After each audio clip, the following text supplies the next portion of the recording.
विश्व आत्महत्या प्रतिरोध दिवस पालित मालकानगिरी महाविद्यालय सभागृह में विश्व आत्महत्या प्रतिरोध दिवस पालित हो जाएगी।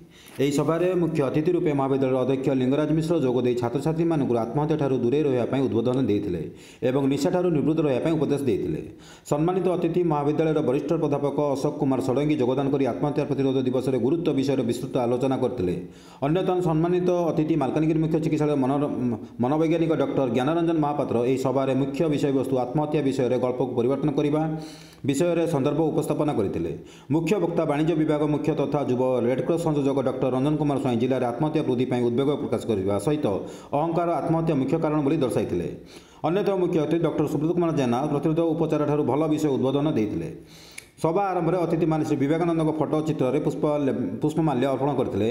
महाविद्यालय जातीय सेवा संस्था अधिकारी गौतम नायक मंच परिचालना करते।